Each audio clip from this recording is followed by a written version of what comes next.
था निरहुआ जी, थोड़ा ऑडियो में दिक्कत हो गया आपके हमारे, लेकिन ये जब सुशांत सिंह राजपूत ये सुशांत सिंह राजपूत और दिशा सालियान का ये जो मर्डर केस है, ये इतना सेंसिटिव, इतनी संजीदा ये केस बन गया है कि कुछ लोग अब जानबूझकर इसको गोल गोल जलेबी की तरह निरहुआ जी घुमाने पर लगे हैं, चाहते हैं कि असलियत ना बाहर आ जाए।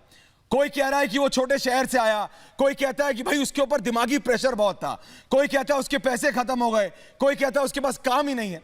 लेकिन कातिल को कोई नहीं पकड़ना चाहता और बॉलीवुड का कोई आदमी बोलने को तैयार नहीं, फिल्म इंडस्ट्री का कोई बड़ा आदमी सामने आने को तैयार नहीं।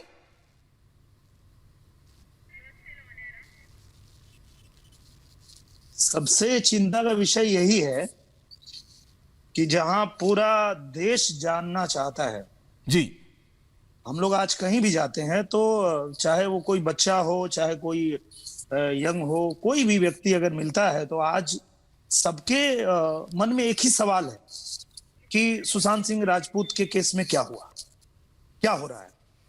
आप लोग फिल्म इंडस्ट्री से हैं, आप बताइए। सब मतलब ये सिर्फ आपके इस शो का नाम ही नहीं है जी, सच में आज भारत पूछता है, भारत आज पूछता है कि सच क्या है, वो बाहर आना चाहिए, सबको पता चलना चाहिए। जब पूरा देश जानना चाहता है तो ये बहुत ही चिंता का विषय है कि कुछ लोग जो है पता नहीं क्यों एकदम अगेंस्ट खड़े हो गए हैं कि नहीं, मतलब इसको जांच को जो है बरगला दिया जाए, घुमा दिया जाए। अभी हमारे बड़े भैया रवि किशन जी ने अगर एक मुद्दा उठाया जी कि कहीं ना कहीं तार जुड़े हैं ड्रग्स के माफियाओं से, बिल्कुल जुड़े हैं, तो उनकी धरपकड़ होनी चाहिए। तो अचानक सबको मिर्ची लग गई, क्यों लगी वो समझ में नहीं आ रहा है। भाई क्या मतलब, आप क्या चाहते हैं, आप लोगों को क्या चाहिए? अगर सच आएगा सामने, पूरा देश समझेगा, पूरा देश जानेगा कि आखिर हुआ क्या, तो इसमें किसी को क्या तकलीफ हो सकती है, यही बात समझ में नहीं आ रही। लेकिन आप लोग, आपने सिर्फ भोजपुरी सिनेमा नहीं, आप तो मुंबई में भी आपके पैर उतने ही परसे हुए हैं निरहुआ जी। मैं इसलिए पूछता हूं, आप राजनीति में भी, आप जानते हैं वो चकाचौंध की दुनिया की पीछे की जिंदगी, वहां पर वो पार्टियों वाली जिंदगी, और वहां पर अब सिर्फ बात सुशांत सिंह राजपूत की कातिल की नहीं है, बात दिशा सालियान और ये जो सुशांत सिंह राजपूत के मर्डर के बीच के, हत्या के बीच की एक कड़ी है। और उस कड़ी में सिर्फ ड्रग माफिया नहीं, कुछ और बहुत ताकतवर लोग हैं जो छुपाना चाहते हैं, परत दर परत जलेबी की तरह घुमा रहे हैं लोगों को। लेकिन असलियत, और ये जो बड़े बड़े बॉलीवुड के स्टार हैं जिनके ऊपर भारत की, मैं बता रहा हूं, भारत नहीं दुनिया के लोग आंख बंद करके उन पर विश्वास करते हैं, वो चुप होते हैं, वो चुप हो जाते हैं। अभी यही बात अक्षरा सिंह भी कह रही थी। निरहुआ जी, जब मैं आपसे पूछता हूं तो इसलिए पूछता हूं क्योंकि जब आप बोलते हैं, जब रवि किशन बोलते हैं, जब मनोज तिवारी बोलते हैं, तो आप लोगों के पीछे हजारों लाखों करोड़ों लोग बोलते हैं। इसीलिए मैं आपसे पूछ रहा हूं आज निरहुआ जी, भारत पूछ रहा है आपसे, आप बोलिए, सच्चाई की सच्चाई सामने आनी चाहिए निरहुआ जी। और देखिए, ये सच्चाई सामने आएगी और जहां से भी कड़ी जुड़ रही है, तो फिर से सीबीआई की टीम जो है 1 हफ्ते के लिए मुंबई आ रही है, और जो जो उनको लगता है कि जहां जहां से ये सच बाहर आ सकता है, उसकी वो जांच 1 हफ्ते के लिए फिर से आगे करने जा रहे हैं। तो सच सामने आएगा, ये सच छुपने वाला नहीं है। कोई कितनी भी ताकत लगा ले, कितना भी जोर लगा ले, पर ये छुपने वाली बात नहीं है, सच तो सामने आएगा। तो मुझे लगता है कि इसमें सबको सहयोग करना चाहिए और सबको जो है इसमें जिस तरह से अचानक से विरोध में खड़े हो गए हैं लोग, क्यों, उनको थोड़ी सी शर्म करनी चाहिए कि निरहुआ जी, जैसे आपने कहा ना अचानक से, ये सब अचानक नहीं हो रहा है। मैं आपको बताऊं, आप बॉलीवुड की दुनिया को जानते हैं, ये सब एक बड़ा नेक्सस है, एक बड़ा कबाल है, एक बड़ा गुट है ताकतवर लोगों का, जिसके अंदर कई पॉलिटिशियंस भी हो सकते हैं, कई बड़े बड़े अफसर भी हो सकते हैं, ये कई बॉलीवुड के लोग भी हैं, और ये चाहते नहीं कि असलियत सामने आए। इन्होंने सोचा था सुशांत सिंह राजपूत है, छोटे से शहर से कहीं से आता है, कुछ भी हो जाए देख लेंगे। ऐसे कैसे देख लेंगे, ऐसे कैसे अब किसी की हत्या कर देंगे और सच को सामने नहीं होता है, ऐसा नहीं होता है। जी बोलिए। ऐसा नहीं होता है। देखिए क्या है कि देश में कानून सबसे ऊपर है, और जब ये मामला सीबीआई के हाथ में जा चुका है तो ये लोग कितना भी सोच लें, इनके सोचने से कुछ नहीं होगा। सीबीआई जांच में सच तो बाहर आएगा, आना ही है। और ये लोग जितनी ताकत लगाना है लगा लें, जितना डरा लें, जितना धमका लें, जो जो इनको हथकंडे अपनाने अपना लें, पर ये सच छुपेगा नहीं, सच बाहर आएगा। पर आपको सिर्फ एक और मैं सवाल ये पूछता हूं निरहुआ जी, दिनेश लाल यादव जी, आपको नहीं लगता कि ये जो बड़े बड़े नाम हैं जिन्हें कौन सी उपाधियां हैं जो नहीं दी गई इस इंडियन फिल्म इंडस्ट्री की, पूरी भारत की जनता, मतलब जनता ने, मैं कह रहा हूं दशक दर दशक इनको सपोर्ट किया, और जब इनका सपोर्ट की बारी आई तो गायब हो जाते हैं, कोई कहीं कोई कहीं कोई कहीं, एक सवाल नहीं।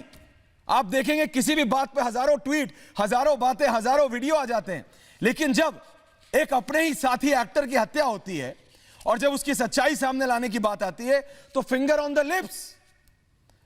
निरहुआ जी जैसे बच्चों को कहते हैं ना कि उंगली रख लीजिए होठ पे, कुछ बोलना नहीं बेटा, वो हालत हो गई है पूरे की पूरी इंडियन फिल्म इंडस्ट्री की। और एक रवि किशन जब संसद में सवाल उठाते हैं, एक मनोज तिवारी और आज निरहुआ, अक्षरा सिंह जब सवाल उठाते हैं तो फिर उनको टारगेट किया जाता है कि असलियत ना सामने आए।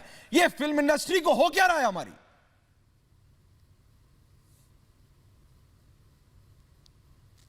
वही तो देखने वाली बात है कि रवि किशन जी ने क्या गलत बोल दिया, क्या ऐसा बोल दिया कि अचानक से उनके विरोध में खड़े हो गए लोग और उल्टी उल्टी सीधी बातें करने लगे। मैंने पूरा सुना, रवि भैया ने जो बोला था, रवि किशन जी ने, मैंने पूरा सुना। उन्होंने ऐसी कोई बात नहीं कही थी जिस बात के लिए इतना ये लोग तिल मिला गए और उनको जो है अनाप शनाप बोलने लगे और पूरे बॉलीवुड को जो है एक तरफ से खड़ा करने लगे उनके खिलाफ में।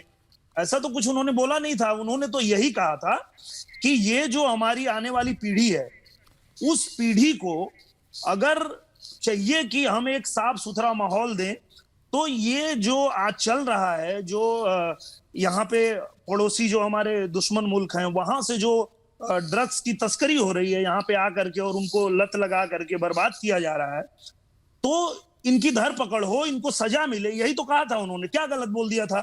लेकिन आज भारत आपको सुन रहा है निरहुआ जी, और ये आखिरी सवाल है मेरा, आप आज बताइए क्या आप सच के लिए खड़े रहेंगे? क्या आप आखिरी तक सवाल पूछते रहेंगे निरहुआ जी? कहीं आप तो घबरा नहीं जाएंगे इनके प्रेशर में आके, इनके दबाव में आके? आप तो इनके दबाव में आके कहीं रुकेंगे नहीं, आप खड़े रहेंगे भारत की जनता के साथ जब तक सच्चाई सामने नहीं आती? निरहुआ जी देखिए, जब तक सच्चाई सामने नहीं आएगी, हम भी खड़े हैं, पूरा देश खड़ा है, पूरा देश जानना चाहता है। और ऐसा नहीं है कि यहाँ पे हम लोगों को धमकियां नहीं मिली या हम लोगों को ऐसा नहीं बोला गया कि अगर मुंबई में काम करना है तो हमारी बात सुनना पड़ेगा। ये कोई बड़ी बात बता रहे हैं आप? हमारी बात सुनना, ये कोई बड़ी बात बता रहे हैं दर्शकों? ना कभी डरे ना नहीं, क्या कहा आपने? किसने आपको धमकी दी? इससे कभी डरेंगे? निरहुआ जी किसने आपको धमकी दी? आज बताना पड़ेगा, ये भारत जानना चाहता है। जी मैंने, बताइए आज आप। आज मैं जी बिल्कुल, आज से करीब 4-5 साल पहले मैं यानम में शूटिंग कर रहा था। उस दौरान एक यही के लीडर थे मुंबई के ही, और उन्होंने कहा कि एक फिल्म करनी है, तो मैं बोला ठीक है करूंगा। तो उन्होंने कहा कि बस अगले महीने में हमारी शूटिंग। हमने कहा भैया इतनी जल्दी हम कहां से आपको डेट देंगे?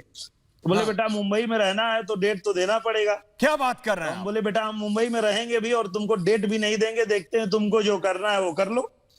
और मैंने एफआईआर दर्ज किया था यानम में उनके खिलाफ में, और उसके बाद फिर उनको भी समझ में आ गया कि मुंबई सिर्फ उनकी नहीं है, हर हिंदुस्तानी की मुंबई है। और यहाँ किसी को धमका के, डरा के अगर कोई चाहे कि कोई काम करा ले या कुछ भी कह ले, तो ऐसा नहीं होता है। और मुझे नहीं लगता है कि कोई भी किसी से क्यों डरे। भाई ये मुंबई हमारी भी है, जितनी किसी और की है उतनी हमारी भी मुंबई है। बिल्कुल दिनेश लाल यादव जी, निरहुआ जी, जो आपने कहा, बहुत बहुत धन्यवाद रिपब्लिक भारत से बात करने के लिए। डरेंगे नहीं, रुकेंगे नहीं, सच्चाई सामने लाके रहेंगे। बहुत बहुत धन्यवाद निरहुआ जी, रिपब्लिक भारत से बात करने के लिए। मैं वापस जा रहा हूं।